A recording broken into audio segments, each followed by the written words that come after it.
Hey everybody, welcome into the Good Buddies Anime Podcast. This is episode 21.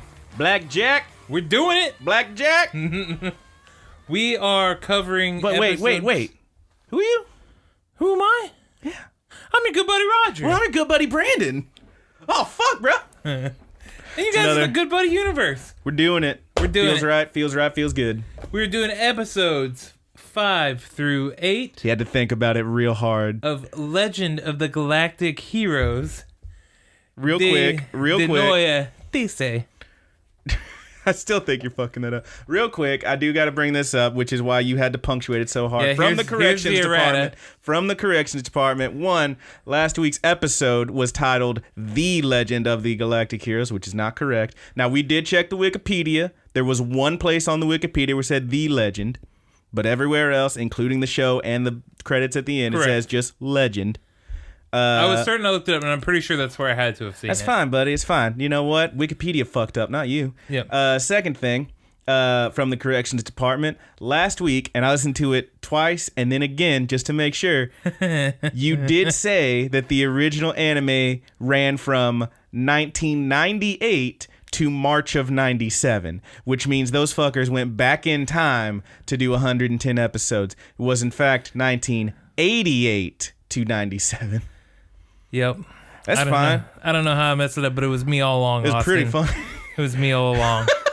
It was me. All right. This is really my first episode where we had to do some errata on me, and I'm a little bummed about it. Yeah, all right. I'm a little upset. Oh, you'll be fine. I might shed a little tear. It's going to be okay. I might eat a little cheeseburger. Well, don't do that. Stone Cold ET. Only a little cheeseburger. All right. Yeah. What are we doing? What are we talking about? Some anime? Yeah, we're gonna talk about some anime. But first, what have you been watching, big guy? What have I been watching? Not a whole hell of a lot, man. Just following up on my shows I'm watching right now. Watch my Hanabatos, watch my Hero Academia. I loved this last episode of My Hero Academia. Oh god, it was so good, man. Like, it was clearly just lead up to the action that the next couple episodes I'm sure is going to be. But man, oh man, they introduced a bunch of cool characters that I'm really into. Love that joke girl. Yeah, and Mineta definitely had the best spot of that episode. You just love that little weirdo. He's great, you love him man. so much. He's grape juice. Can't wait for him to die. He's the fucking best. I'm gonna laugh so hard when he's the traitor. I will stop watching the show. Now, if he's a traitor, I wouldn't stop watching. No, you'd be even more into it. Oh yeah. Because then he would have Mineta all along. Austin. He'd be like some kind of evil Bond villain. Like, can you imagine him in a tiny, like, perfectly pressed suit holding a glass of grape juice? Like, yes, it was me the whole time. Like, that'd be amazing. It would, dude. Would it add something to Mineta for you? I still wouldn't like him. I don't like him. Son of a bitch. I can't stand that fucker. He's so just the great. worst. He's had like one moment that I actually enjoyed, but the girl's asking him if she can have their autographs, and they're all just kind of being quiet. And he's like, sneaking up. He's like, "I'll give you my autograph." The worst. I hate him. He's the best, dude. And I still want to see what his room looks like. Foolish. But yeah, beyond that, I've been not watching a whole heck of a lot.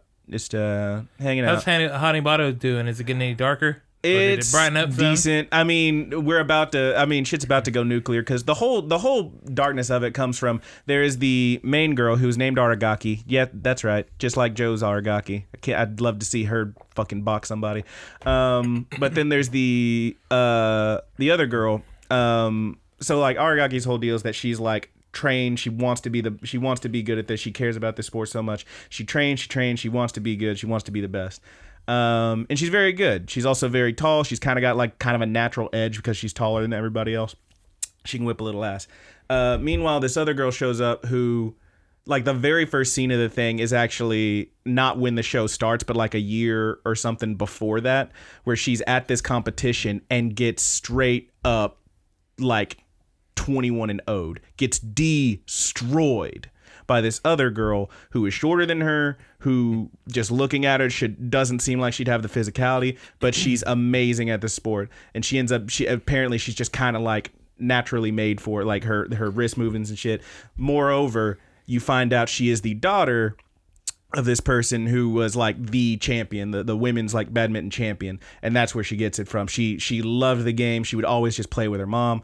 You find out later, like they end up on the same team at this school or whatever, and that's where most of the conflict for those first few episodes comes from. But you find out it gets pretty dark because you find out that homegirl apparently lost a match, and you see the person she lost the match to, and that after that, her mom just kind of fucked off. She was basically abandoned, which is really messed up. And then later another character, like throughout the show, every now and then you'll see her and like there's a bit where she's looking through these magazines and she sees a picture. She's like, what? And it looks like her mom and some other girl, and it says something about the new champion or something. She's like, she like tries to just forget about it. She's like, because she's got all this. She's really messed up over her mom essentially abandoning her. Cut to, she's now with this other group. She's making some friends. She actually like has some people that she cares about and care about her. It's kind of nice. Mm-hmm.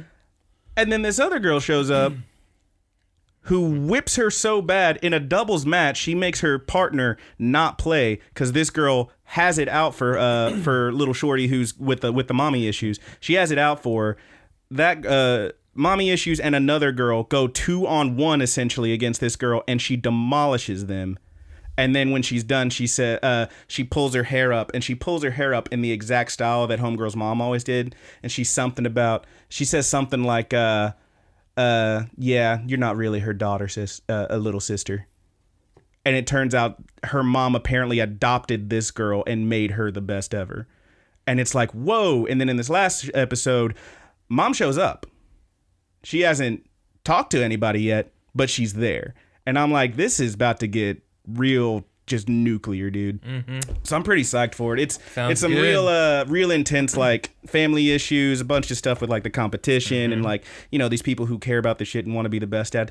I'm really enjoying it. It got real dark in that one episode though, because man, oh man, there was some.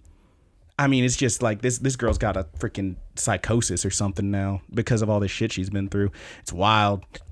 But yeah, I'm enjoying that show. It's pretty cool. Anyway, that's what I've been watching. What have you been watching? I got 2 more episodes of Darling in the Franxx to go. Mm-hmm. You still love it? I still do like it. I quite enjoy it. I've enjoyed it all the way through. I will say that, so I talked a couple of times about the whole, like, episode 13 or 14 or whatever, the Bitchy-Go episode. Mm-hmm. And people were so freaking wrong about that because Ichigo is a great character. Oh, yeah. She's a freaking great character. I still haven't watched it. I have no opinion. And I can't even, like... What did she do that was so bad to have such a violent backlash? I mean, I can fanboy out about things, but that is... Like, you really drawing the line. Did she try to steal somebody's man? I mean... Kind of yes and no. no. Did I nail it? Did I just nail it? All right. Kind of yes and no. The character that she has a thing for, she's had a thing for a long time. Other character comes in and immediately has thing with the character she has something for. Oh, no. And very quickly, those two bond together. So bitch stole her man. So Ichigo but not really. Yeah, Ichigo is sorting those issues out. Oh. And she sees something happen to the character that she really cares about, and she's doing what it takes to try and protect him from coming into any more harm or anything like that. And it's a really great series of episodes right there. The show is freaking amazing. And you love it, and people overreacted. And yes, people definitely overreacted on it. I don't think, even if I hadn't known about that and been looking for it, I would have glossed right over it. Really, like, it was more of like an oh shit moment.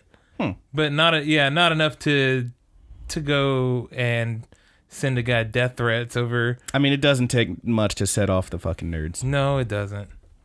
It doesn't. It's hard times. Let's talk about Gamergate for a minute. No. Yeah. Let's not. But anything so else? far, two episodes ago, I'll report next week what I thought about it. But I love it so far. And I really like it. Hell yeah. And then, so I haven't went back to the one anime that I talked about, how to not summon a demon lord or whatever. Do you think Never you're went gonna? back to that. Maybe not. All right. And then I watched up to episode... Even Roger's booby lust has its limits. I watched up to episode 6 of the Magical Girl Raising Project or whatever, and I think I'm done with it. I've seen enough. I gave it a half a series. Did it get like real gory or what? The last episode did have a major character death in it. Oh boy! That I watched the 6th episode or whatever, and it was a pretty violent fight. But at the you're just kind of not into it. The show moves so slow, sluggish. Yes, and that once it got to that point, it was hardly even shocking to me that the character, this was a major character that died. Actually, it might have been the best character of the entire series that died, and I still couldn't have cared less. Oh man. Will I finish it? Probably not. Heartless. But I gave it up to episode 6. There you go. I can't recommend it. There you go, faithful listeners. Yeah. The boy is out. He's out on this series. I don't know what I'm going to watch after Darling in the Franxx, though. I kind of fell off like that with Flip Flappers. Like, I enjoy that show, but, like, I'm also like, there's other stuff I'd rather do than watch another episode. It's not that it's bad. Yeah. I don't think the Magical Girl Raising Project is good. Okay. Well, there you go. You heard it here, kids. And I'm generally pretty generous with anime. I can find stuff that I like in almost anything. You don't have to tell me, Roger. I'm well aware. It's just like I feel like they could pick up they're like dragging their shoes for the whole damn thing. Hell yeah. And I think that it has a really cool idea behind it. Mm-hmm. I think it sounds super awesome. A bunch of magical girls killing each other so they can stay magical girls. Because they're huge magical battle royale fans. style. Yeah. That sounds badass, but it's just too slow, you say. You're just saying it's too slow. It doesn't work. And the first character that dies, she dies in her sleep. Oh no. Well, that's like nothing. It's nothing. She doesn't explode or anything. And they're like, oh, and also if you lose the game, you die in real life. And it's like almost whoops. It was not as big of a deal as it should have been. But that's enough about that. I think I'm done with that series. All right, man. And that's all I've been watching. I'll have to figure out something, though, after Darling in the Franxx, which I will finish tonight. Hell yeah, dude. Well, that's what we've been watching. If you want to let us know what you've been watching, got any recommendations for us, go ahead and drop us a line. We'll have all those plugs at the end of the show. Yeah. Roger, I'm very distracted by your screensaver and the reflection of your glasses. Yeah. You got this beautiful multicolored twinkle in your eye. Yeah. All right. But now to what we are actually here to talk about. We are breaking down episodes 5 through 8 of Legends of the Galactic Hero. How many legends? Legends. No. You said legends. It's just one. Oh, no. I can't get this title right. Legend of the Galactic Heroes. De Neue. Okay. Okay. Yeah. I'm never going to be okay with your pronunciation, but I'm not going to try it either because I know I'm getting it wrong. Yeah, well. But here we go. Let's jump in. Episode 5. Birth of the 13th Fleet. Yeah, man. Yeah. There's a baby in this. Is that what you're going to be doing the whole time this time? You moved off the skibbity bebop and you're going to, yeah. Skibbity bebop. Oh, God. I forgot all about my scatting. I fucked up. This episode's kind of cool because it's the first one that is before it was flip flopping. Yeah, but this one went from they go right on through. A young episode into a young episode. Into a young episode. Kind of a splitsy young episode on that next one. A menage a trois. All right. Well, that's not all right. Anyway, starts off. So the last episode, we saw that there was a young boy on Yong's doorstep. We now know that he has in fact become this kid's caretaker. I don't know how much longer after this is. It's obviously I don't know where the time jump was. I really don't, because the last thing we saw in that episode was Yong having a conversation with Jean, saying that he's about to ship out and that when he gets back, he's gonna get engaged to Jessica. And then the very next scene, it's snowing outside, and we see the kid there. Yeah. And then we cut here, and we come in. The kid's there. It's now right after a Starday, apparently, because there's a memorial that he goes to. And the kid looks taller. So I think maybe that's where the time jump was. I'm really not sure. But there's been a time jump, obviously. He's pretty well acquainted to the kid. After. Yeah, they're very... I mean, I'm sure, but then again, he does mention them damn boxes. Yeah, he's still talking about boxes. Well, that's because I mean, that's the thing. This kid, Julian Mintz is his name. He's straight up Young's mom. Like, he unpacked the boxes. He's got breakfast made for this fucker. He put the fine china up. He put up the fine china. He has to wake him to. So if he hadn't woke him, he would have been late for the memorial. The man is a mess, and I love him, but he's a mess. And this small boy is taking care of him, which is, I don't know, pretty hilarious. I mean, isn't that what we all want, is a small boy to take care of us? No, not the farthest thing from it, in fact. I could not... Good Buddy Universe, I want to make this clear. There's nothing I want less than to be taken care of by a small boy. Jesus Christ. You know, we said first episode there were some animes we weren't gonna like. Don't recommend this to us. And one of them, I was like, we could go this whole show without mentioning it. And you brought up that Boku no Pico thing, and I was like, oh fuck, like. Did I say that? You did. You said like, don't tell us to watch that, and I was like, yes, don't tell us. Yeah, don't tell us to watch that. That was episode 0. Anyway, we've got our required. Fucking pedophilia mention out of the way. Yeah. This is the worst. It's the worst show ever. Just stop listening. It's okay. All right. We're back. Come back to us now. Come back. All right. Oh, you can blame Anyway, kid cooks breakfast for him. He's going out for the morrow. Young says that, I do want to point out, before it actually shows the inside of the house, you get a brief wide shot of the house, and you see this sprinkler by the front door, which I only mentioned because the next thing that happens makes no sense otherwise. Young, as he's leaving, says that he plans on acting like a real guardian when he gets back, and he is promptly blasted by a fucking, like, power, like one of those, like you remove paint with on a house, water blast, a pressure washer of just this stream that just blasts him. Yeah, who made these? It's apparently the most powerful sprinkler system in the world, as we see later. Yeah. But like, yeah, he gets knocked off his damn feet. Roll credits. We're back. He's at the Technical Operations Center. Yang is still yawning as he's greeted by Kazern, who now this fool's got an even long. Go ahead. Before you go that. You don't think that sprinkler would just kill the grass? I mean, that shit knocked a grown man over in the military. When you first see it outside in that wide shot, it's like a nice little stream. There's actually like a rainbow going through it because it's so fine. Oh, okay. And then apparently it got set to kill mode and just knocks him off his damn feet. It's pretty great.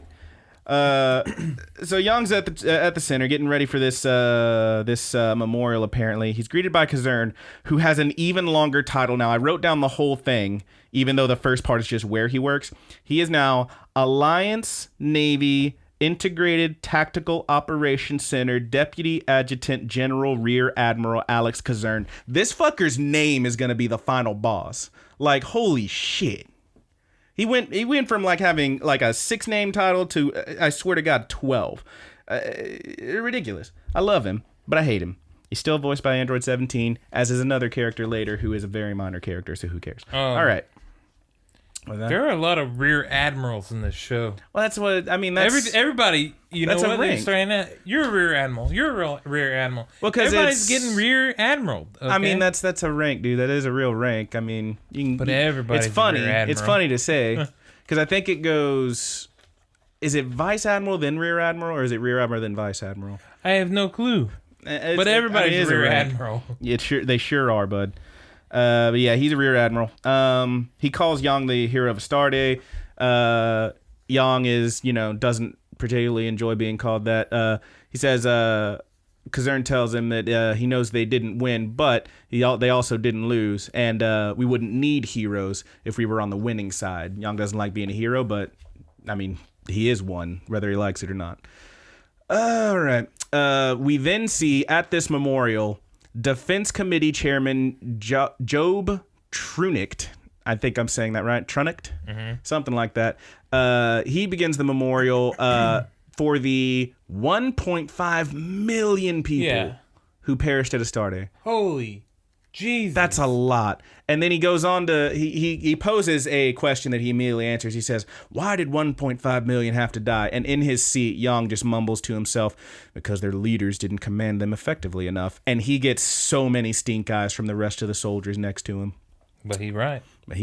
And this guy, Job or whatever, he's giving out a JFK speech. Yeah. He's very, like, he almost sounds like JFK. No, not even that. I wouldn't even call it JFK, because JFK at least, like... It's like, no, like, some of the words that he hits or whatever, and even, like, his timbre and voice is similar to JFK. But it would be different in the sense that... I would say that he's not JFK. It's less about, like... Because that was the thing, JFK's speeches, the ones he's best known for, were always about, like, doing something for your country, etc., etc. This guy, it's more about... It's less about these people... Not because it's easy, but because it's hard. It's less because these people did something and more because we need to honor their sacrifice and keep fighting, which means we keep dying. Mm-hmm. It's a slight difference, but it is an important one, I think. But yeah, the dude has he's going on about how these people died for their country, and that is the most honorable thing, and et cetera, et cetera. It's like, okay, but they still died. They didn't have to. It's kind of fucked up. But he goes on. Yang, in his to himself, again, is thinking, warmongering behind a lectern sure looks easy. He goes into this final bit where he says, long live the Alliance, long live the Republic, death to the Empire. And everybody stands and is cheering. Yang does not stand and does not cheer. Captain Christian asks why he's not standing. Yeah. And, Yang is pulling a Kaepernick. Yeah, he's pulling a Kaepernick. He's taking a knee, baby. He's a conscientious dissenter or whatever that's called. He says, well, I'm just, it's the spirit of the speech. I'm free to not stand if I don't want to. And he says, okay, fine, but why? And he's like, well, I'm also free to not answer that question. And everybody's giving him those looks again. They look like they're about to beat the shit out of this dude. And the committee chairman, Mr. Trunicht or whatever his name is, dismisses Chris. Says, that's enough. He starts continuing, and then a woman approaches down an aisle and interrupts. It's Jessica. And she talks about Jean and her fiancé. And how he perished in this battle, and the chairman commends her. He says, "You're a very strong woman. Every woman should look to you as an example." And blah blah blah. And she says, "Well, that's very nice, but I'm not here to be commended." And she asks him, she says, "Where do you stand? Why do you stay so far from the battlefield, glorifying death and sacrifice? And why don't presidents fight the war? Why do they always send the poor?" Why do they always end up poor? Where the fuck are you? She literally does say, "Where the fuck are you?" Yeah. She asks him, "Where the fuck are you?" Like, she keeps saying, the system. She keeps saying, "Where are you at? Where you at right now?" To the point where I was like, "Is this motherfucker a hologram?" That's what I thought. Do they got the holograms here? But it's so good. But like that's the whole point of that. Like that line in that fucking song. Where the fuck are you? Exactly. The question is like, where are you? Why aren't you the one fighting? You think that I didn't listen to System of a Down? No, I know you did. In high school, I sure know as you hell did, buddy. I know you listened to some System of a Down. We all loved some System of a Down. Everybody's going to the party, have a real good time. Anyway. All right. But yeah, man, she kind of like just puts this fucker on blast, and okay, I'm not gonna do the song anymore. Anyway, he called feed us lives from the tablecloth.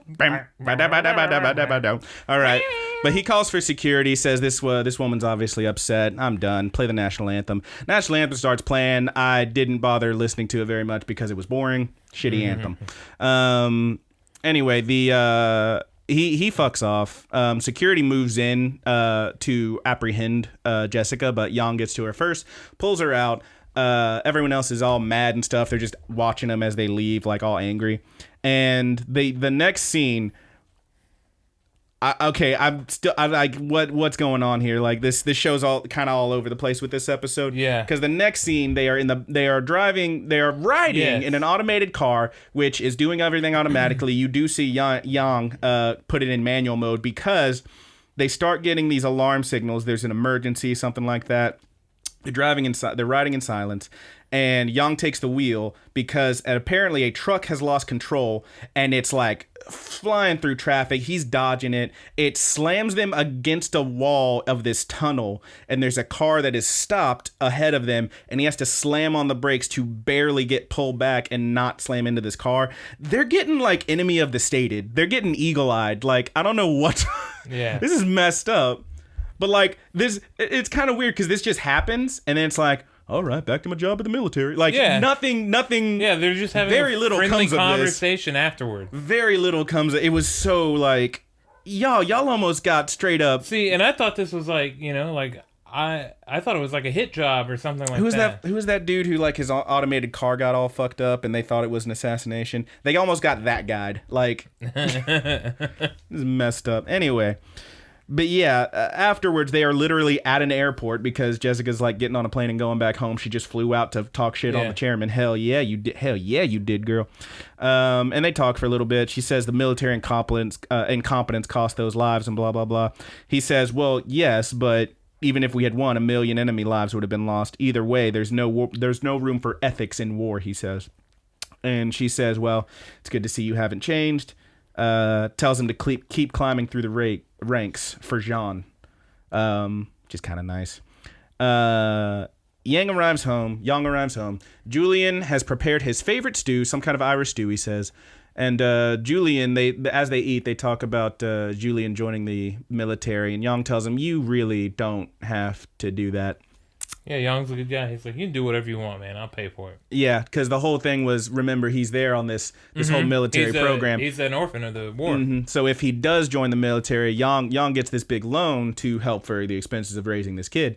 If he joins the military or a military academy, then he doesn't have to pay that loan back. And Yang straight up tells him, dude, I'll pay the loan back. You don't have to do that. He's trying to tell this kid, please don't go off and fucking die like my friends. But anyway, we'll see what happens. Screen clicks on. There's some kind of a silent alarm thing. And outside, the Patriotic Night Corps is outside.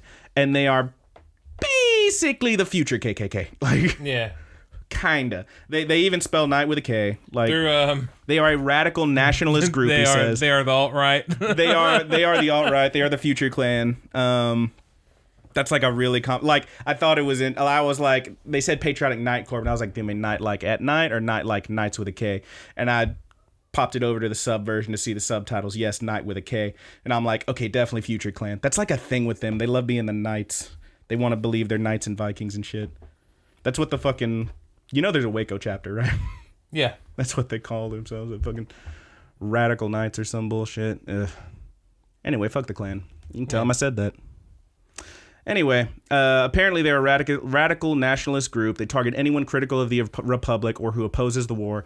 And outside, they're talking shit on Yang. They condemn him. They say, why didn't you're sowing dissension by not standing for the chairman and blah, blah, blah. And Julian is like, okay, why didn't you just stand, dude? Come on. He's like, well, my morals. Like, fuck your fucking morals. We're about to get blown up by some assholes because you couldn't just stand and play along for a minute. Which, I mean, say what you want. The kid is mostly right. Like, he also almost died on the way home. And then a grenade flies through the fucking window. Yeah, They just casually huck a grenade. Like, holy shit. Yang then, I swear to God, turns the sprinklers on him, puts them on fire hose mode, and just blasts these fools. They all scatter. The leader in particular is cowed when his mask falls off, and he has to hide his face and jump in their big van and drive away. Like, I mean, fuck these guys, obviously. He was the dude he was in the military, right? I didn't recognize the face. I meant to go back and rewatch that. It was the same dude that was given the big stink eye in the... That sounds right. Yeah. I wouldn't be surprised. The biggest stink eye. The stinkiest eye. Yeah. He had the stinkiest eye. That's a stinky eye you got there, boy. But yeah, they managed to scare him off, shoo him away with the sprinklers, which is kind of absurd that these sprinklers are so like, that's his security system. Yeah. He doesn't, like, he's got cameras. He's also got very strong water jets. Hell yeah, I guess. So Yang is bummed because his family's China has been destroyed. Julian starts cleaning up. He tells him, really, they're still acting pretty pretty casually. They're fairly casual. Well, Young's just incredibly casual constantly. Like, he's been in so many life or death situations. They just had a goddamn grenade hook through their window. Yeah, but the fool almost got blasted to death in space by a bunch of ships, and he's just like, well, and scratches the back of his head. Like, that's what he do. He doesn't. He's like for sure on the spectrum, right? Like. Jesus, man. No, I just mean in like the way that he obviously he's not reading like the situation for the dire thing that it is. It's not a bad thing. Like some of the most brilliant people in the world have been. But yeah, man, it's just fucking wild. Anyway, Julian is cleaning up. He tells Young to just sit on the broken table. Because you'll just get in my way. And he does sit right on the broken table. He does, and he's all sad about the china. A call comes through from Kazern on the holo screen, which I only point out this holo screen because, damn it, we got some more technology. We got self-driving cars. We got screens that pop up, and it's a holo screen, and then it floats over to Yang so he can talk to Kazern on the screen. They're a lot more. It seems like they have a lot more technology than the Empire does. I wouldn't say that they have more. I would say that it is. That technology that they have is available to the public sector. Because so far we've only seen the only technology. Right. Yeah, it's all like specifically for military use, which makes sense. You only want the people on top to have all the power and all the technology in such a fascist militaristic society, very patriarchal and whatnot, etc., etc. All right, but Kazern talks to him and he says, "Listen, urgent thing. You're being summoned by," and yes. You were right about his name, Sidney Sitole. Sitole, yeah. Sitole. Yeah, he's being summoned to operation, and it's very urgent. As he leaves, Julian tells him, Yang actually does for a second, like, try to be, serious about things. He's like, I know this is scary and whatnot, and Julian tells him, listen, what's important is that you walk the path that you think is right, because if anyone knows what's right, it's going to be you, because he really believes in this guy and his convictions and his brilliance and whatnot. As he leaves. I already said that part. Sorry, I'm thinking about Julian. But he goes to meet with Sitole. They play some chess because smart people play chess. Yang is being promoted to Rear Admiral. Everybody's Rear Admiral, dude. Hell yeah. They're all getting it. He says he's wary of the promotion. He doesn't want to be made as some example, an artificial hero, he says. And then Sitole, Mr. Sidney, asks about the plan that Yang submitted to Paida, his commanding officer, who then rejected that plan and said, "No, we got this." And he says he feels that Lohengrin may try something again. He asks if that plan could still work, and Yang says, "Well, yes, but Lohengrin, that was just a trick. That was less like actual combat and more like sleight of hand. It was a play. The next time he attacks, it's going to be in force, so that's not going to matter." Sitole then tells him, "Well, listen. What's left of the 4th and 5th, 6th fleets are going to be merged and augmented with new soldiers and whatnot to become the 13th fleet.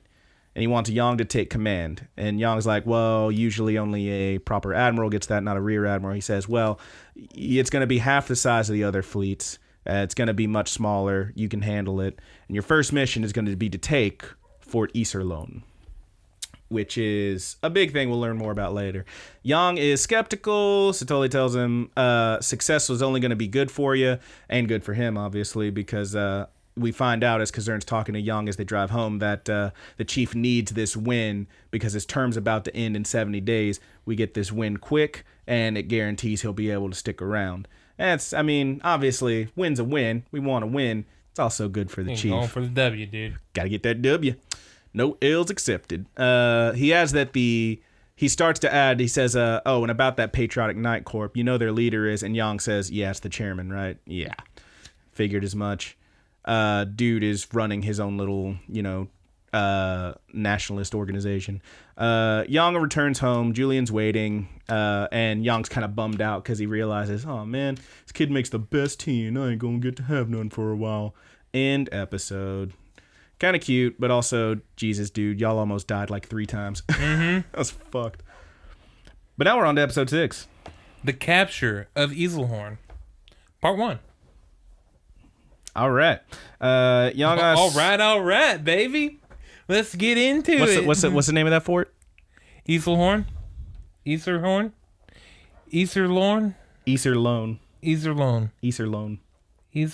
said horn like 8 times. Yeah, dude. Okay, I'm dyslexic. Thanks for pointing that out. Oh, baby. Thanks, man. I'm sorry. I didn't mean nothing by it. Hey. You little dyslexic? I'm a little dyslexic, yes. It's going to be okay. Sometimes I straight up just talk and get words backwards. Yeah, I've seen you do it. And I play it off like I didn't do it.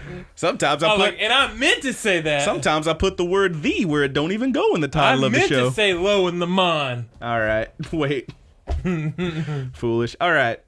So Young is talking to Kazern. He says, as they're walking, he says he needs Imperial uniforms and he needs an Imperial warship. And he won't give details of his plan, but he has one. And Kazern's like, come on, man. He also asked to have the military police posted in his neighborhood for the night skies. And Kazern's like, well, yeah, that's easy for sure. Apparently, he also asked Julian if he wanted to stay elsewhere, but he vowed to protect our home, Julian said, and he wouldn't leave. Yeah, this shit's going to be a mess if I leave. Yeah, man. Ain't nobody else going to clean your booty. Nobody's going to handle your booty. I spent an entire day cleaning today, so... Yeah. I channeled my inner Julian. You're feeling Julian's pain.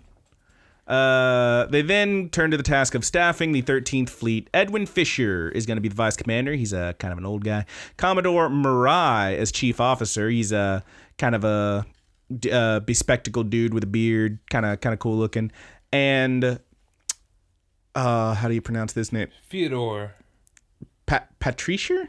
Patrushev? Yeah, Patrushev. Something like that. As the something or other chief officer, I think something chief officer. I didn't write it. I abbreviated it and I don't remember what I wrote down. He's also called the fighter because he's real big and bad. Hey, Roger, who's your guy? Pick one. Out of all those guys? Out of those three. You got kind of the old wise type. You got kind of the bookish type with his glasses. You got the big strong boy. You like that big strong boy? Can I pick? I want to pick the old dude. He seems really cool. Like the old dude? He had a really good. He seems wise. Yeah. He seems kind of wise. He shut these youngsters up too later in the episode. Damn kids. He told them to get the fuck off his lawn, and I appreciate that. Basically. All right. But yeah, those are the boys. Kazern also has an idea for who he wants to be the adjutant, second adjutant of the group. He says this person graduated second in their class, actually finished school better than Yang, had better grades and scores and everything. Yeah, this person and also is my favorite. Has an extraordinary memory. And later, Yang is approached by Sub-Lieutenant Frederica Greenhill, and that's the blondie from before. I love her. She's the best. Hey, Roger. What? Hey, man. You want to take a trip to the Greenhill zone? I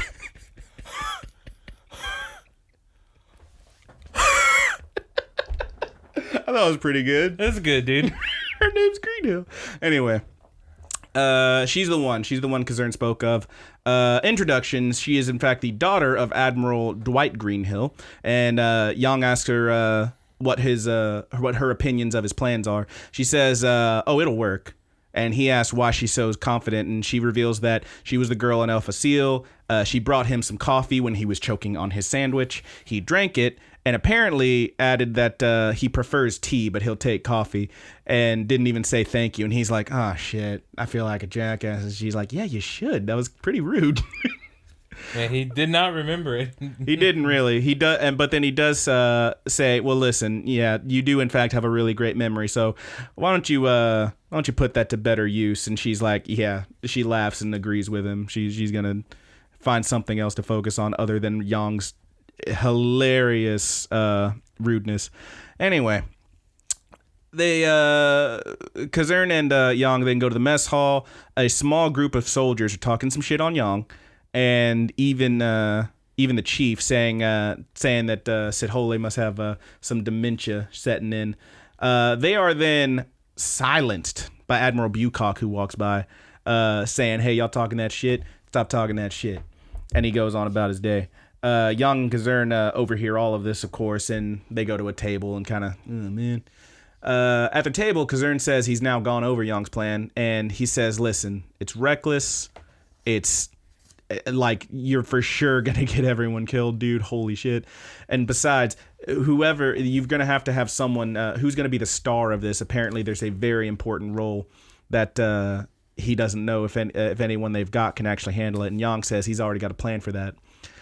To wit, we see Greenhill and Yang riding in a car as she tells him about the Rosenritter. They are the Knights of the Rose. They are refugees from the Empire. Tactical expert led by, this name, Walter von Schoonkopf, which I'm going to have to say a lot. The first time I wrote it down, they didn't show it on the screen. I wrote von Schuckhoff. It's Schoonkopf, like SHO with an umlaut, NKOPF, something like that. It's absolutely ridiculous. Anyway, Greenhill briefs him. Apparently, this dude is currently the 13th leader of the Rosenritter, these Knights of the Rose, and that apparently 6 of the previous leaders have already were defectors back to the Empire. 6 apparently did their job, and that was it. And since he's the 13th, everybody's afraid that he's going to end up turning and defecting as well because 13 super unlucky. To which Yang says, "Oh, so it's not based on anything real. Cool. Let's go meet the guy." So they do. They go to the Rosenritter base. There's a brief montage. You see these fools training. This is what I'm talking about. You see these fools training. They're doing some boxing. They are doing some exercises with these VR headsets, going through hallways, shooting and shit. It's like, hell yeah, that's what I'm talking about, motherfucker. Give me some virtual reality. I want some virtual reality up in this bit. Hell yeah. Now you get me a laser PlayStation that dispenses pizza and I can fucking we'll talk about it. That's a ColecoVision that I was looking for. Gotta get that Nintendo 64. All right. But yeah, it's looking pretty sick. But yeah, they then enter the barracks. They are looked at sideways by everybody in there. One of these beefy dudes who that none of them stand. They don't salute. These fools are in uniform. They know Yang. Everybody knows Yang. They don't do jack nor shit. They're just looking at him like they're crazy. One of them talks about the rumors surrounding Greenhill. Says, "Oh yeah, that's her, isn't it? So it looks like the rumors are true. He's trying to take a trip to the Greenhill zone." They ask again, and as they enter, they say, "We were here to see Schoonkopf," and they just kind of look at him weird and talk some shit. And they ask again, "Listen, we're here to see Schoonkopf," or Greenhill does anyway. And the pervy dude walks over and puts a hand on her shoulder. He's like, yeah, I'll show you Schoonkopf. You want to see my Schoonkopf?" And then she flips him over Ronda Rousey judo flip style and just takes this fool down and then almost goes in for the kill with a big ass chop. Give him a chop. Yeah, give him a chop. Yeah. And her hand is caught by Mr. Schoonkopf, who tells everybody else, "All right, that's enough fucking around. Everybody straighten up." They salute. He salutes. They all salute. Everybody's cool. They were just fucking with these guys, apparently. And yeah, they then... he also... Schoonkopf even goes so far as to bow to Greenhill. He's really trying to get on her good side. Checking out that Greenhill zone. And they talk. Greenhill bone zone, Oh, snap. So Schoonkopf then takes... Yang and Greenhill, sets him down, and we don't see most of the... We catch only the tail end of this conversation. It basically starts with Yang going, "So that's my plan." Like, okay, classic. But we see the rest of this conversation later in flashback. But basically, Yang has laid out the plan for him, and Schoonkopf says, who, by the way, is straight up voiced by, like, freaking Vegeta and Piccolo and all that. It's Chris, baby. Christopher Spot, yeah. Love that boy. Love this guy. But he asks him why Yang trusts him so much, and Yang says, "Well, we couldn't do this we can't do this if you don't." He's basically lays it out there and says, "Listen, I think you're the only person who can pull this off, and I have no choice but to trust you if we want to get this done." And Schoonkopf's kind of taken aback by the fact that he just went ahead and put it all out there. I also love this scene because the animation in this show's so really good, really smooth, and this they kind of give you a little extra taste because they put all these little extra details in it. To wit, there's a bit where he's sitting there as he's talking. Shunkampf has a pen and he's just like doing a little pin flip with it in his finger. It's pretty great, like the little detail he throws in. Anyway, I just love that. It's a little Brandon like an animation corner. You love it, buddy. I love it. Freaking love it. And he says, and he asks Yang, well, what are you playing at? Are you looking for honor and glory, a promotion or something? And Yang says, honestly, if once this is done, if we survive, I'm retiring. And he's like, really? You'd leave with everything in this state? And he says, listen, if we manage to capture Iserlohn, then we would hold the military advantage. There's no other way for the, that's the only way that the Empire could possibly get to them and actually launch a full-scale invasion is going past Iserlohn. If we take it, then we have that advantage, and unless we do something real, I mean, we wouldn't do something dumb like a counter-invasion, would we? Oh, you know that shit's gonna happen. But he says unless we do something really dumb like a counter invasion or something, then we're basically at a stalemate. And at that point, it's all diplomacy, baby. No need for me to be in this military because the talkers can do their talking.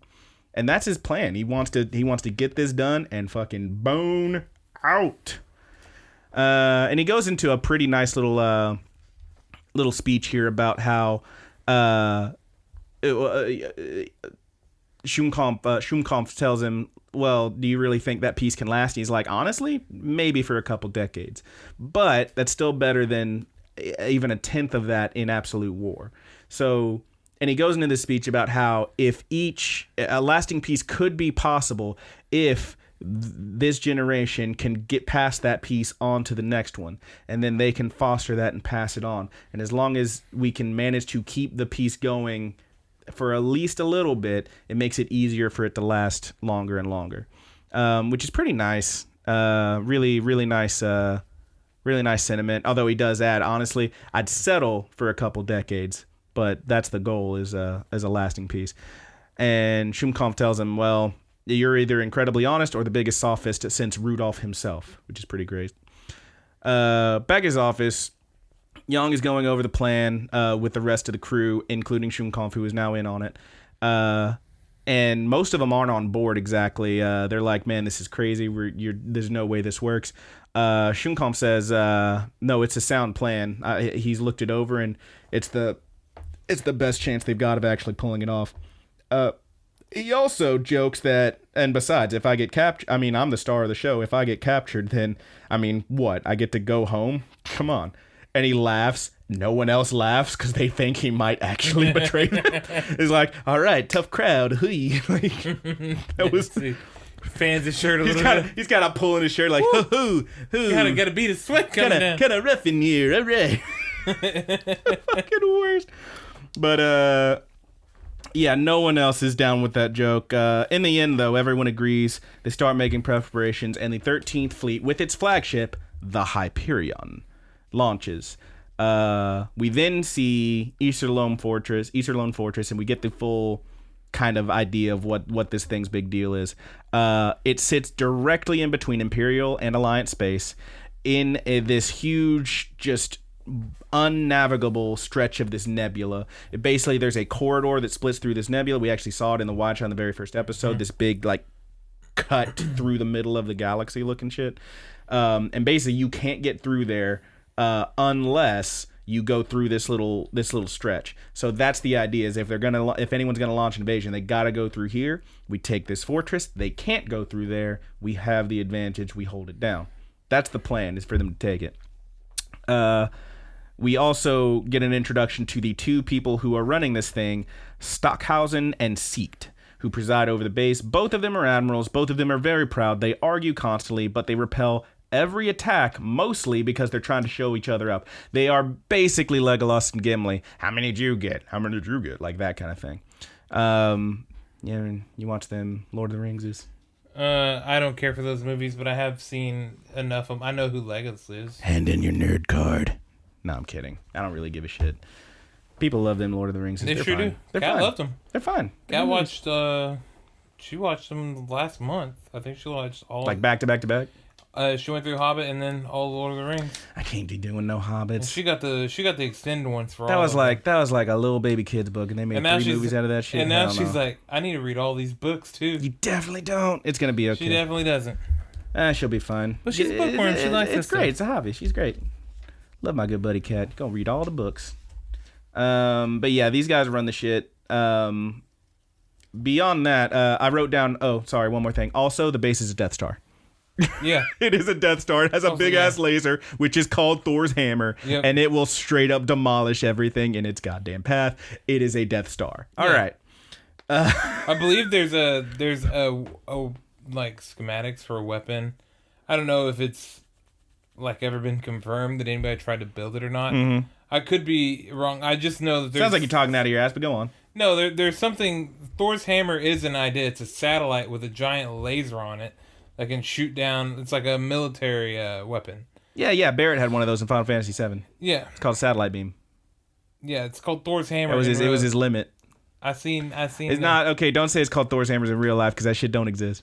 Or maybe it does. Yeah. Oh, fuck, bro. Let's see. Thor's hammer weapon. And like the house gets just... We get blown up because we know too much. Anyway... you look that up. I'm going to keep going with it. Pentagon's new super weapon. No. Now, what website is this?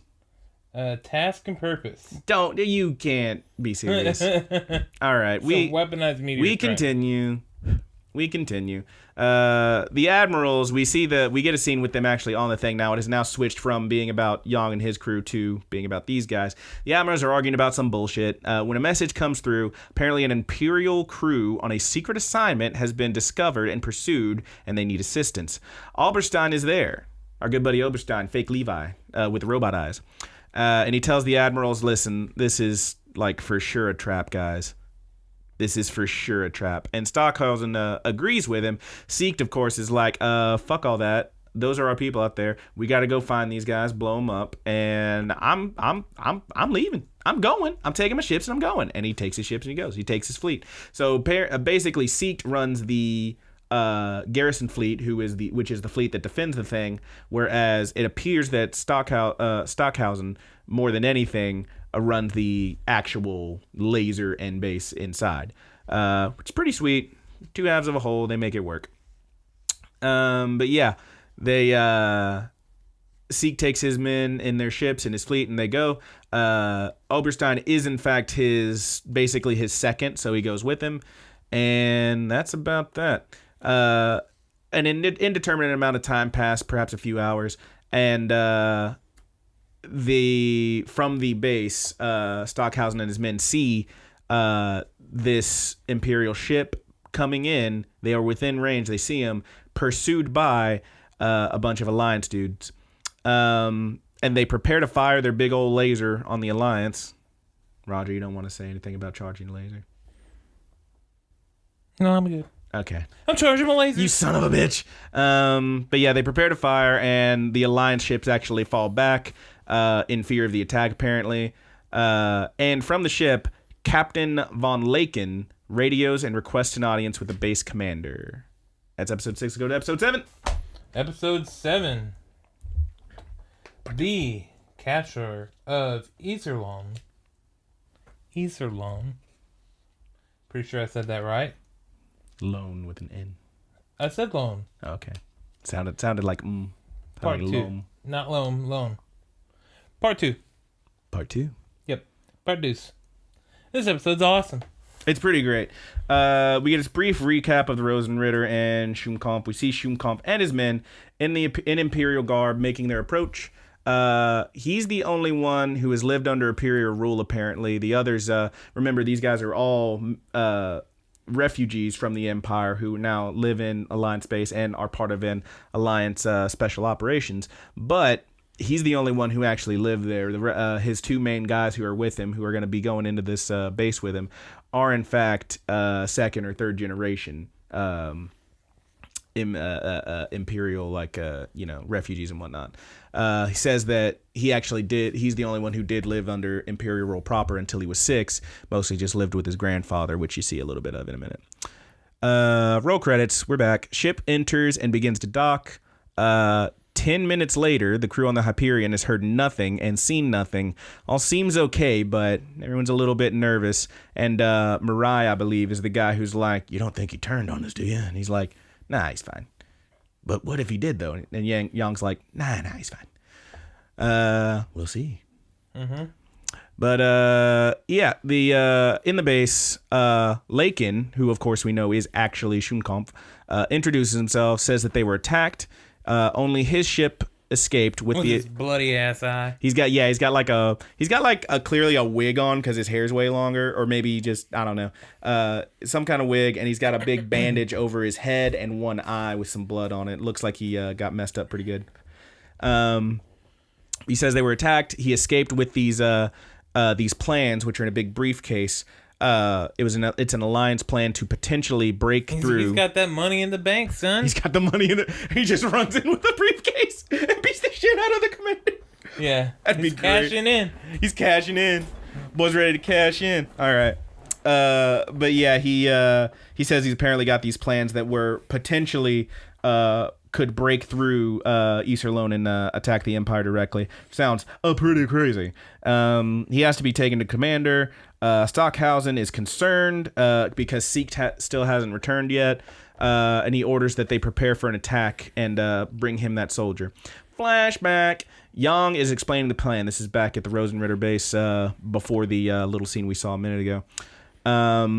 He says he's explaining the plan. They need to take the control room, basically. They need to take control of the base, get to the control room, take over.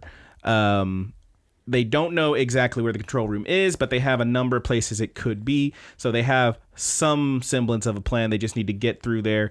They're going to have the plan is to get in and have the enemy lead them to it, basically. Schumkampf makes a weird comment about how it's like winning a woman's heart, easy to talk about, but hard to do. And I'm like, hey, bud. Hey, Chris, you okay? It's kind of weird. But he ain't wrong. I mean, this guy's got a lot of pretty much every line he has about strategy or something has to do with getting ladies.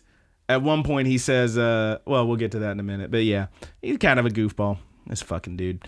Anyway, they need to get through while escorted by enemies, so acting is going to be a major part here.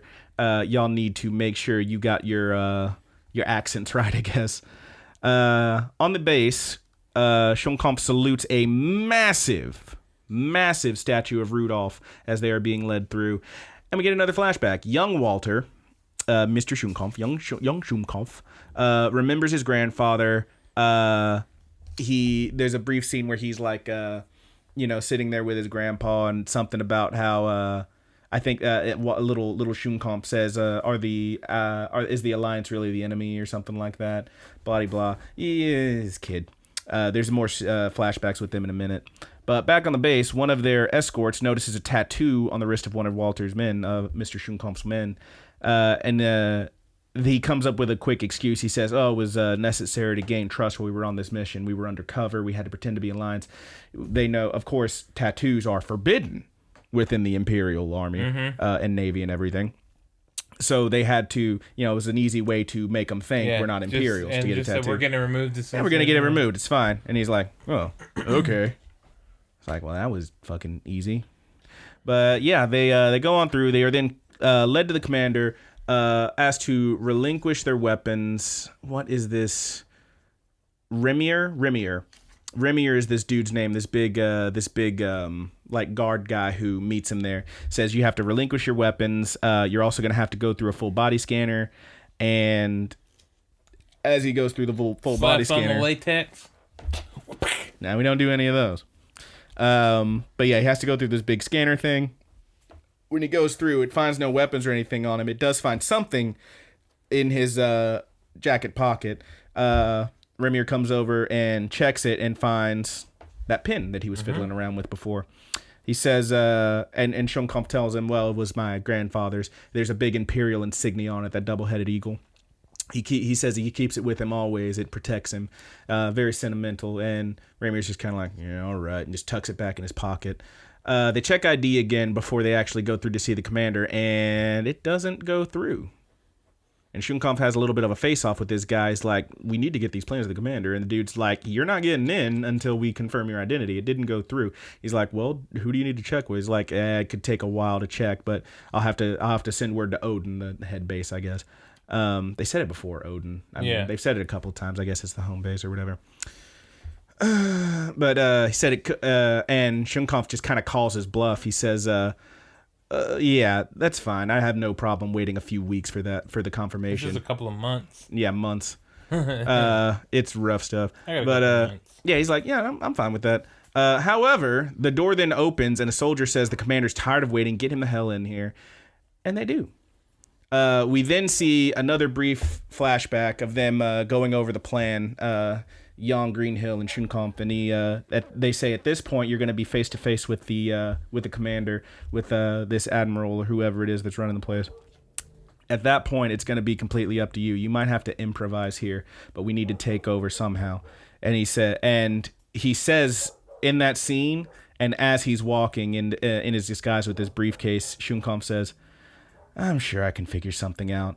And then he sprints toward this fool, stabs that Remier guy with a pen, manages to knock him over, knock him down, and manages to grab Stockhausen, grab his gun from under his jacket, and has him held up. He has him hostage now, and he's holding the briefcase in front of him. He introduces himself as Shunkampf. The Imperials are familiar with the Rosenritter already. He says he's with the Rosenritter. He says, "Oh yeah, you guys, bunch of traitors. You can't take us." And he says, "Yeah, all right." And the attaché case, the suitcase he's got, pops. He's cashing in, and it starts expending some kind of gas. In this flashback, I didn't write down the whole thing because it was like, okay, neat. You could have just said like explodey gas. Something called cephal particles, some kind of mining gas that creates a controlled explosion under the right circumstances. So basically, he now has this gas in the room, and if these fools do decide to fire on him, they all go. We can all go right now, son. And Remier, the guard who didn't trust him before, he's like, I knew you were damn alliance or something like that. And he's got his pistol. He is shaking. He's ready to go. He has an itchy trigger finger, and he's about to do it. Back on the Hyperion, 90 minutes have now passed. Again, Mirai suggests that maybe he's flipped, and Yang says, no, regardless, whatever happens is going to happen because he says he's going to honor his word to the man that he trusted with this dangerous mission. He's the one who's in the most shit if things go bad. He's going to trust him because that's what he said he would do. He's honoring his word. And back on the base, Shunkampf says the same. He says that the commander guy, Stockhausen, actually offers him, listen, you're Imperials like us. You let us go and we can work something out. This will be fine. Just, you don't have to do this. And he says, no, I made a promise to. And he's not going to do it. He also throws in a line here about if I go with the Imperials, how am I going to be able to seduce any more Alliance women? The boy's horny. The boy's real horny. Roger, him horny. He's trying to get that baloney bop, dude. He's trying to get his baloney bops, trying to take a trip to the Greenhill zone. All right. But yeah, man, Stockhausen tells him to drop it when Remier's again about to fire, and Stockhausen tells just enough, we surrender. And they got the base. Remier's pissed. He throws down his gun. He's so angry, which I thought was pretty funny because if it had misfired, then they all die, which is pretty great. But he just throws his gun down angrily. Alliance rolls in. Shunkampf has another memory of his grandfather. Apparently, his grandfather was accused of thought crimes against the Emperor, and they had planned to flee to the Alliance for asylum, which is how Shunkampf apparently got to the Alliance in the first place. Pretty rough stuff. He was apparently framed, or maybe he wasn't. Maybe he really didn't like the Emperor and he was talking shit. But either way, you're not allowed to talk shit if there's no free press and whatnot, no freedom of speech and all that junk. Again, fascism. That's how that works, baby. Back in the present, Shunkampf's pin is returned. The blood's been wiped off of it. He's pretty happy about that. Mirai goes to him and apologizes for suspecting him. Shunkong forgives him. He says, "Hey, I don't blame you, man. I mean, if I wasn't good at making people, doubt my intentions, I wouldn't be very good. I wouldn't have gotten through with this mission. That kind of stuff." So, apparently, you don't see this happen, but apparently sleeping gas has been pumped through all the base, so everyone's just knocked out except for the people we don't want knocked out. Stuff. Who gives a shit? But yeah, for now they're running things. Yang and Shivkov shake hands. It's a real hey, we nailed it kind of thing, and then we see the Garrison fleet. We see the Garrison's feet. The Garrison's feet. We see Mr. Garrison's feet. Oh, yeah. Oh, sweet feet, bro. The Garrison fleet. Seekt has received word of an apparent mutiny.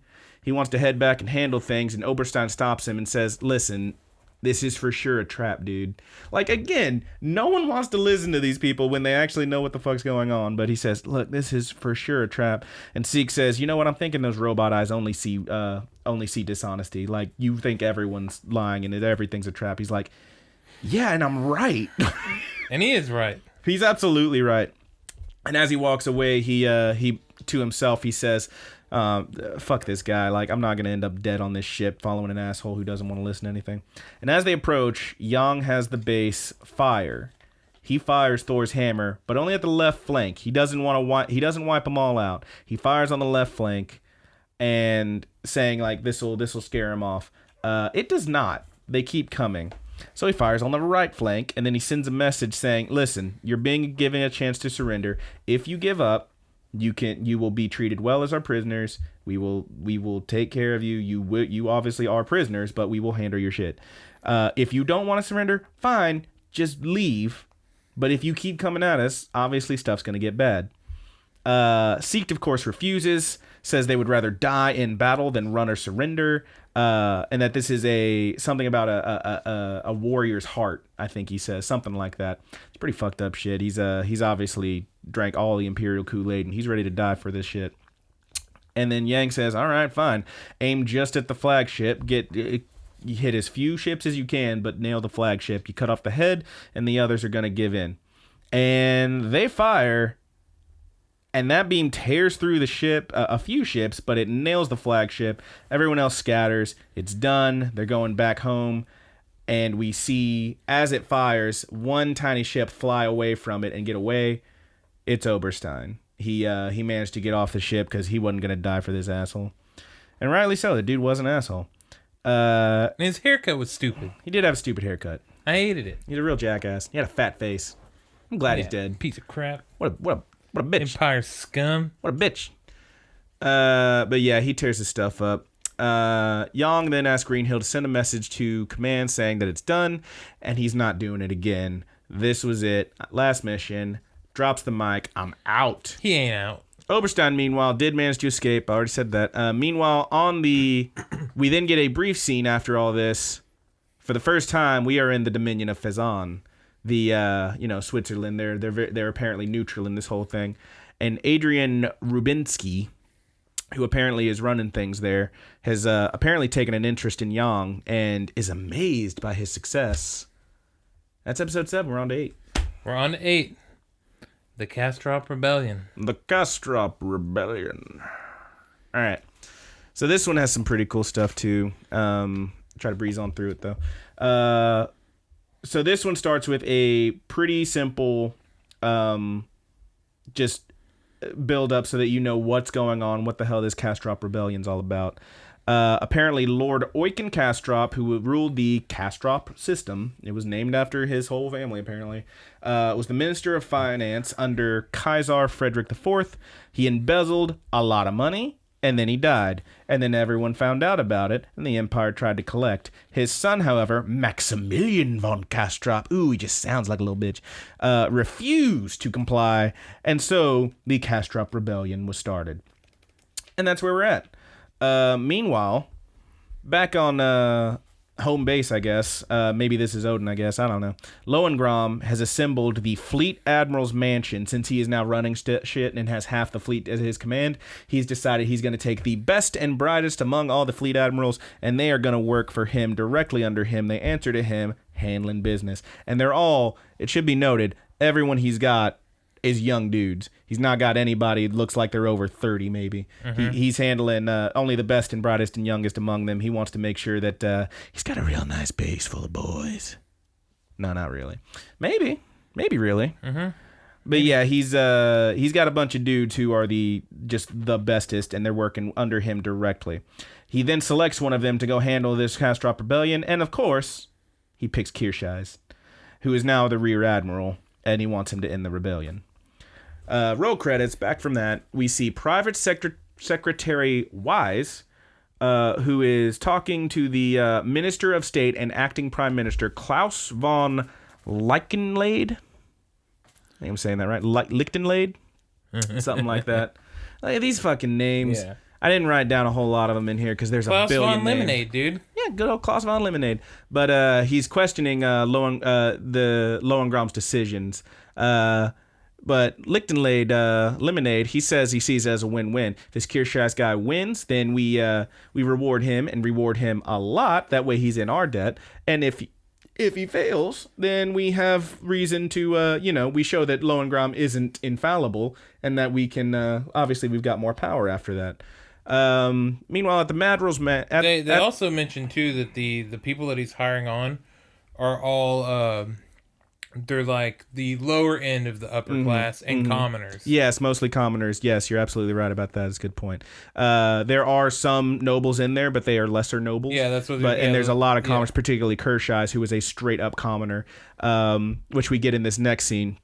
The Admirals match, and the other Admirals are all pissed off that Kirschais has been given into this opportunity of this mission. And when they say he's a commoner, he's a complete commoner, why is he even here? One of them says, oh, apparently he's been friends with Lohengrin since they were very young. And he says, nepotism. Like, oh, these freaking guys. One of them asks about the other two Admirals who are not there discussing this, who are apparently Mittenmeyer and Ruhenthal. From what I understand, and I don't know much about this, I'm watching this one completely blind. I don't know anything about the series. Apparently in the original series, people love this Ruhenthal guy, so I guess he's going to have a pretty cool role. Maybe. But they discuss this as well. Both of them have served with Lohengrin before, so they aren't so pissed off because they know how this guy thinks. But they still say that this Kirschais guy is his favorite. Obviously, he does have some proclivities toward him more than them, which is fine as long as his job gets done, I guess. But with these nobles and these guys, it's all about who's got the power and who gets the opportunity. Yeah, well, they're about to find out why he's there. Yeah, it's not about what you know, it's who you know, and you know who I know, my good buddy Kirschais, because Kirschais about to fuck them up. Kirschais has a fleet of about 5,000 ships. His ship is the badass all red ship that we see in the beginning of the credits, the Barbarossa. Hell yes. Castrop has about 10,000, and from his flagship, he gives the order to begin. Castrop, you see, actually in his ship, this dude bitch slaps so many people. This episode. Yeah, man. He's just a real jackass. He's so sure that he knows everything. His pimp hand strong, dude. Yeah, like one of the bringing dudes, out the baby powder for him. One of his dudes walks up and he's like, "Sir, they're going to attack us," and he's like, and he just slaps the shit out of this fool, knocks him up. Like, doesn't slap him, literally open fist, just flinging it sideways, knocks him down, and says, "We outnumber him 2-1. This is nothing." And I'm like, baby, I saw the first episode. 2-1 ain't shit. But here we go. He orders his Kirschais orders his ships to surround Castrops, and Castrop slaps that dude again when they tell him this, and he says, "You can't surround 10,000 with 5,000. That's nothing." And they say something about, there's an opening here at 11 o'clock. Punch straight through it. And one of his dudes is like, "Well, sir, I mean, if you do that, I mean, it's obviously a trap." And he says, "Pow!" Slaps the shit out of him too. Yeah, like, if you got an enemy fleet in front of you, and there's like a little bitty gap. There's a little bitty gap. There's a gap in very noticeable gap. Feels like you probably shouldn't go through that gap. Feels like they want you to go there, bud. But he goes on through, and we should note this whole time, Kirshai, I mean, they're firing on Kirshai's and his fleet. Kirshai's the whole time, his dudes with him, his seconds in command are like, we should counterattack. We need to blast him back. Our shields aren't going to hold. And he's like, no. And he does not fire back. He is not shooting any of them. He has not attacked a single ship yet. But they fly on through. They punch a hole through that hole. And, of course, the flagship, because Maximilian's a little bitch, is in the very back. He wants to make sure everyone's ahead of him so they can guard him. And they close in and trap him. And then he says, bring us nose to nose with this fucker. And they build their ship right up in front of his. These fuckers could look out the front window and see each other. And he sends out a message saying that, listen, and it goes not only to Kastrop's flagship, but all the ships. And he says, you should know we're only here for Maximilian Kastrop. You soldiers have done nothing wrong. You've only followed orders. And if you will be spared and treated well if you surrender. And then he adds, he goes on to say, as proof of this, that you will be treated well, I would like to point out that I have yet to attack a single ship. And then he cuts off his little mic thing. He closes the feed. And Maximilian Kastrop standing there, and he's like, this fucking guy. We still outnumber him 2-1. We're on both sides. Pincer attack, blast this fool, take him out. No one moves. And dude gets so pissed. And he knocks down that first guy again. This fool's been hit 3 times now. And now dude's just like kicking him while he's down. Yeah. It's pretty funny. And as he's kicking him, everyone else on his ship just kind of pulls out their guns. Yeah. And they're like, I mean, fuck this guy, right? Shink. And they just start loading up. And dude stops. He's like, what the hell? And he looks around. And the whole time, we should also point out that he's been saying this shit like, it's a retainer's duty to die for their master. I'm your master. You die if I say die, blah, blah, blah. He's just a real asshole. Doesn't care about anyone. And he's shocked by this, and he stands up, and the guy he was just kicking says something about how, no, I think the master should be the one who should be willing to lay down his life for his subjects. And he also pulls out his gun. And, of course, Kastrop's like, man, fuck all y'all, and pulls out his gun and just gets blasted straight to hell. They shoot him damn good. They piece him up, dude. They piece him up real good. He real dead. And they just straight gun him down. Kirshai receives a message of surrender. He orders his men to he orders his ship to continue on to the planet in the capital. He orders his men to treat the prisoners with respect, and anyone found looting or harming them will be severely punished. Baby done handled business. Mm-hmm. My boy Red. He returns home triumphant. The other admirals can only sit in awe. They're like, well, goddamn, he really did it. They go on. They say like, wow, he did it in only 10 days. Nah, dog. And one of them says, no, it's actually 6 days to get there, 2 days to clean up and handle everything. The battle was actually only 2 days long. This fool quelled an entire planetary rebellion in 2 fucking days. My dude does not fuck around. Handled business. He is then given an award with a blessing that he remain with the blessing and the hope that he remains true to the Empire. And privately, by himself, he says no, that's impossible because there's only one person that he will devote himself to. Aw, it's kind of nice. They poking each other, right, I'm pretty sure, dude. I'm devoting myself to that ass. That ass alone. Foolish.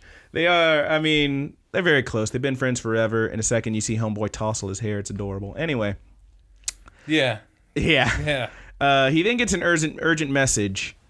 Easterlone has fallen. Dun, dun, dun. The fleet admirals, who are all the different chiefs of staffs, are aghast, and they search for someone to blame. And in the end, the Minister of State and acting Prime Minister does so. He goes to the Kaiser and says, not to be confused with the role. You son of a bitch. He goes to the Kaiser and says he's taking responsibility. This happened on his watch. Lohengrin and Kirshai are then discussing these events. Lohengrin remembers this Yang Wen Li, who apparently took the base. And then they are interrupted by a guest. Oberstein is there. He was escorted there by armed guards because he is, in fact, a prisoner. he is to be tried for desertion and whatnot. Oberstein asks to speak to Lohengrin alone. He refuses. He says, anything you have to say to me, you can say to Kershaw. Besides, whatever you say, I'm going to tell him later, etc., etc. A little bit of pillow talk, dude. A little bit of pillow talk, baby. But eventually, Kershaw says, listen, maybe it'd be better if I did go. He says, all right, do what you want. Kershaw dismisses himself, leaving Lohengrin and Oberstein alone. Back. You can blame it all on me. Oberstein then wishes to give his side of the story, because he is going to be tried for desertion and whatnot. And Lohengrin's like, are you fucking kidding, dude? If you want to tell your side, tell it at the trial. There's going to be a trial tomorrow. I don't need to hear your shit. And Oberstein tells him, listen, I know this desertion trial is only theatrics. My guilt and my sentence have already been decided. He's just trying to, he's trying to talk to Lohengrin, and Lohengrin's pretty annoyed, but then Oberstein removes one of his eyes. He talks about, says what he says before about Rudolph, how he would have been killed as an infant under the Inferior Genes Act and whatnot. And he says he hates them, all of them, all the emperors, the entire dynasty. He hates Rudolph. He hates all of it. And he would destroy it himself if he could, but he can't. Doesn't have that kind of power. What he can do, though, is assist someone else in taking the throne. And so here he is in front of Lohengrin, just trying to make a friend. With benefits. Maybe. I don't know if he's who's your guy, man? Oberstein, Lohengrin, or Kershaw? Yeah, who gonna... Who's your dude? Who's your dude? It has to be Lohengrin X. You want to do this? I guarantee you that oh, man. Anyway. It's Kershaw's, right? Kershaw's kind of cool. Yeah. He's a little sensitive. It's probably got to be him, dude. He's a nice little dude. It's set up to be that. He's got that ridiculous red hair. There's definitely. The only thing is, in real life, he'd look like Ron Weasley. Like he. Oh, God. He's running Redheads don't look that good. He's running around his ship, the Red Rocket. Oh, no. He does have a red rocket. You gotta take a trip on the Red Rocket. Was that the bird That's laughing? Paco, yeah. That's Paco laughing in the next room. I don't know if y'all heard that. Oh, man. He's laughing along with us. He loves it. He loves that red rocket. Yeah, he loves the Red Rocket, dude. Oh, man. All right. There's definitely fanfics out there, though. Oh, yeah, dude, no doubt. 100% sure. Oh, it's everywhere. You don't even have to theorize. Yeah. As sure as Waluigi won't be playable in Smash, there is Lohengrin Kershaw's fan. I wouldn't be so sure of that. I'm certain it's not going to happen. We had this discussion earlier, y'all. This fool is so down for some Waluigi. I'm telling him it's not going to happen. He's already assist trophy. It's not going to happen. Not only is he certain. I am certain. But he is also hurting for a squirting. You're a fool. And that squirting is being right. But he ain't getting that squirting. I guarantee you Waluigi won't be playable in Smash. He will be an assist trophy. We already know that. It's over. All right. In this Smash. Maybe in the future, but I doubt it. All right. Anyway, Lohengrin, hearing all this, calls in Kershaw, tells him to turn Oberstein over to the authorities. He has made treasonous statements, and he's not going to hear any more of it. Treasonous statements, and also he's a bitch. And I want him out of here. Okay, but he ain't a bitch, though, because he straight up pulled out his eye. Yeah, check out my eyeball. How sick was that shit? This fool pulled his own fucking eye. I was like, you see this bullshit? This is what I'm living with, motherfucker. This is what I'm living with, motherfucker. Pops did it with a spoon. Oh, man. And he didn't get any robot eyes. It's fucked up. He got eye patches. I miss Pops. Good old Yen Bunma. Anyway, Lohengrin calls him in, blah blah, tells him, hey, the treasonous statements, fuck this guy. Kershaw draws his weapon. Oberstein calls the bluff. He says, you're not gonna shoot me. That's not the kind of man you are, Kershaw. And he says, you're the kind of man who knows how things work and who's willing to do what is necessary. Maybe young Lohengrin over here is only fine with having one confidant and one person to watch his back and do his work, but maybe I should just get turned in. And Lohengrin tells him, all right, put it down. He lowers the gun, and he says, he looks at him, and he says, man, Seek must have hated you. You say whatever you want. And Oberstein's like, yeah, he was not easy to serve under. And then we cut to Lohengrin kneeling before the Kaiser and the Minister of State. And they tell him that the chief of staffs, all three of them, these three chiefs of staffs have resigned as penitence for this for the loss of Iserlohn. And there's three big-ass scepters in front of him signifying the three chief positions. And they say, so listen, what title do you want? Because, I mean, you're the only one who's doing anything right these days. And dude just straight up declines. He says, I haven't earned it and I won't take it. Siecht is already dead. Stockhausen is imprisoned. Justice has already been served. The chiefs haven't done anything wrong. It was those guys, and that's it. That's all there is to it. And he says, please just let them have their positions. They're doing their jobs. And the chiefs in their little room talking are a little bit pissed off, but grateful. But they're mostly just annoyed because now they're indebted to Lohengrin. He made sure they kept their job. But they are grateful nonetheless. Apparently, he also requested for Oberstein to be acquitted and transferred to the Fleet Admiral's mansion. He's part of the crew now, best and brightest. Later, the Prime Minister talks to the Kaiser in his little garden. Not to be confused with the role. You missed one earlier. Damn it. Yeah, thought I'd get away with it again. And he talks about how he fears that Lohengrin is becoming too powerful, and he may even try to make for the throne even. And the Kaiser is oddly okay. Not to be confused with the role. He's oddly okay with that. He said he's already considered it, and he says, well, it's going to fall anyway, then the least I can hope for is that its end is to be a magnificent one. Which is kind of interesting. Mm-hmm. Apparently he's pretty fine with losing some power. Dude seems chill. Yeah. I mean, he's like running a very like empirical, like fairly fucked up looking society, but yeah, he seems chill. He seems to be okay with maybe Lohengrin taking over. Seems like it.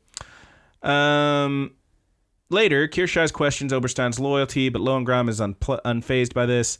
And as he talks to him here, he is just straightening dude's hair.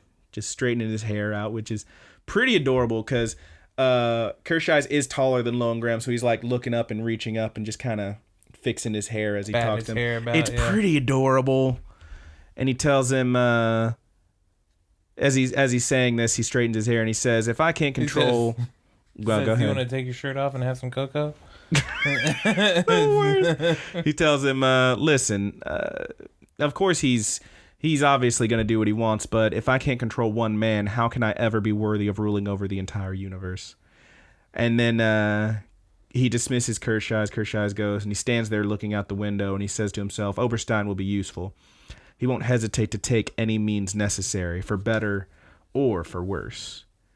And that's the end of that episode, and that's the end of our recap today. We will get to episodes 9 through 12, the finale. The finale. Next week. I do want to say there is a little special thingy on here that on the sub version is the very first thing on the season. On this one, it comes right after this episode. I went ahead and watched it. It was pretty cute.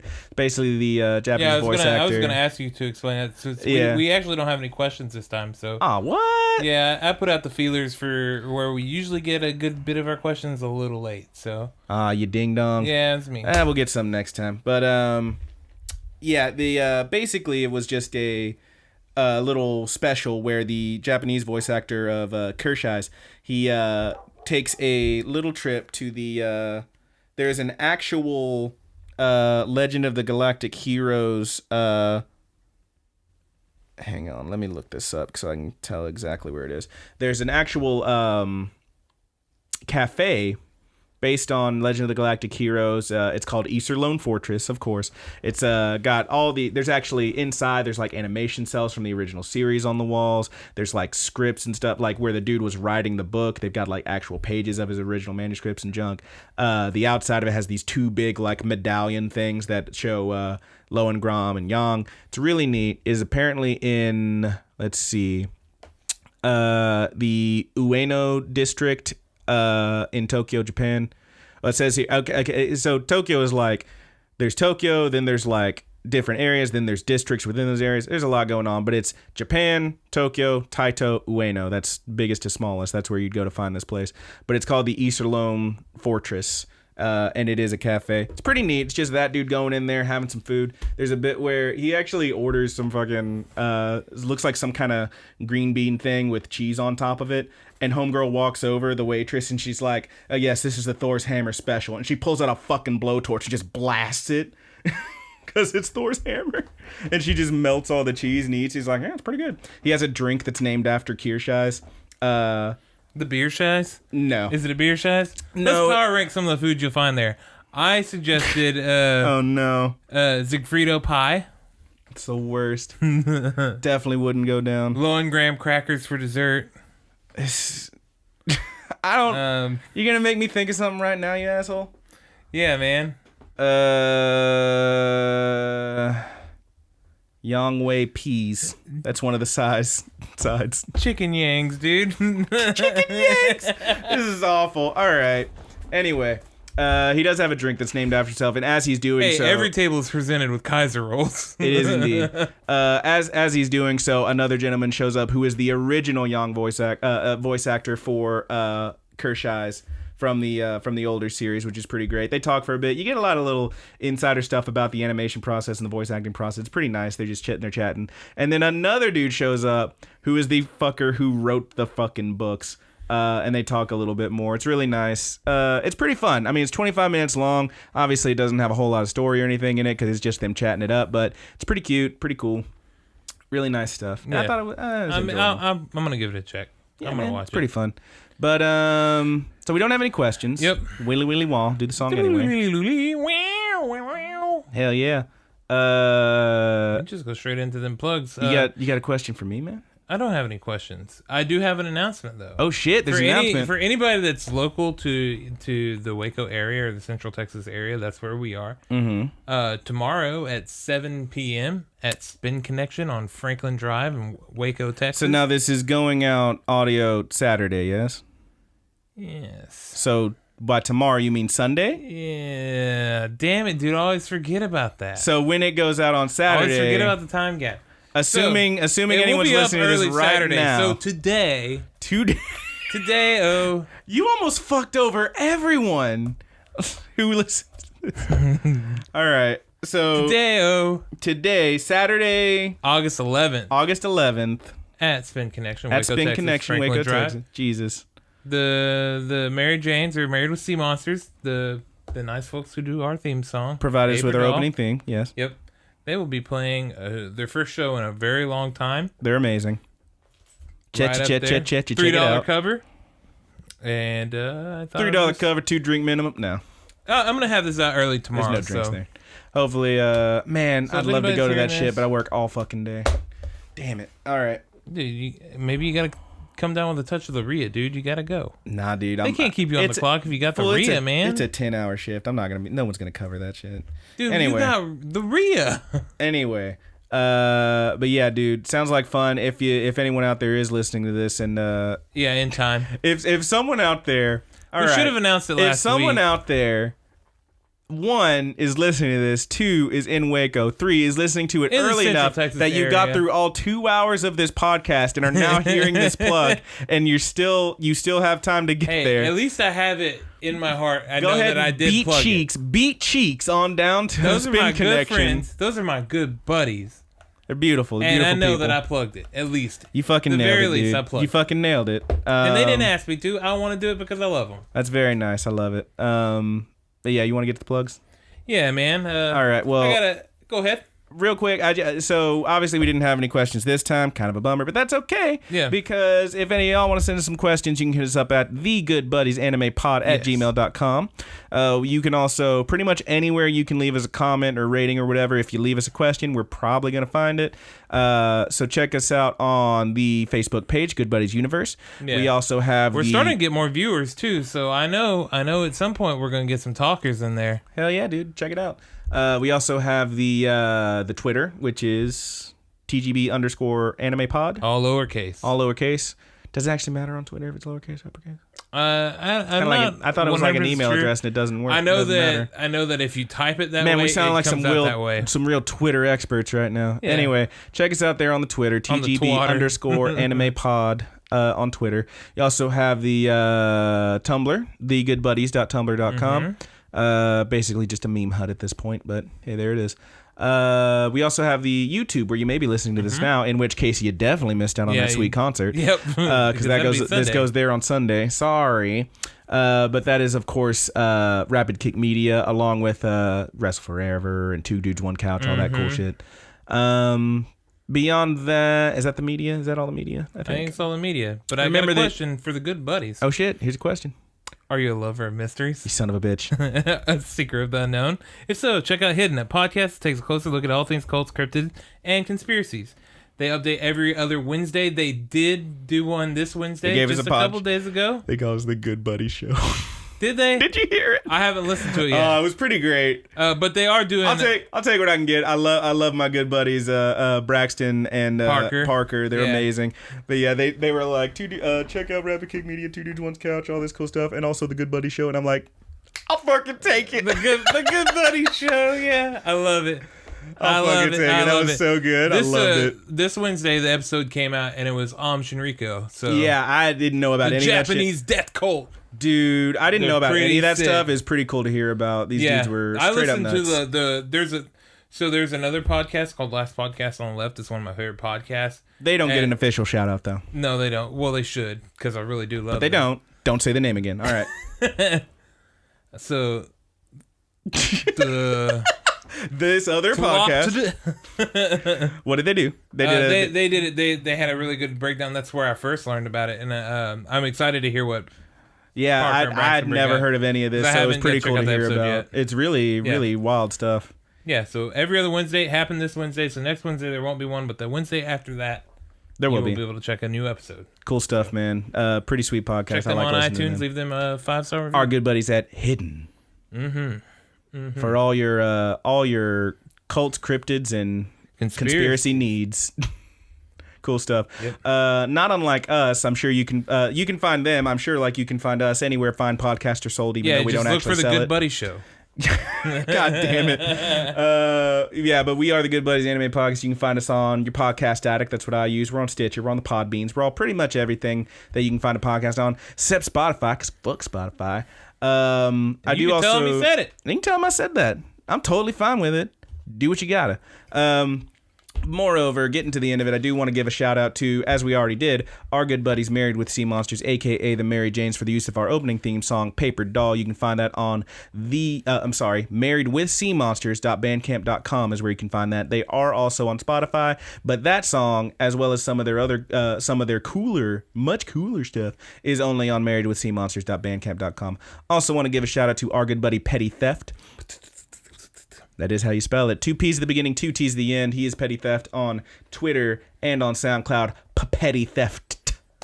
Dude is rad. For our closing theme, which doesn't have an official name, I think at this point we must be going with Sweet Anime Dreams. Yep, Sweet Anime Dreams. Maybe Good Buddies Nights.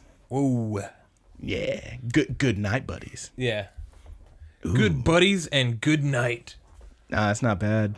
It's not bad, dude. Oh, I'm horny for that song now. All right. But I think that's it for the plugs, and by now that song's probably fading on in. But yeah, next week we're going to talk about episodes 9 through 12 of Legend of the Galactic Heroes Neue.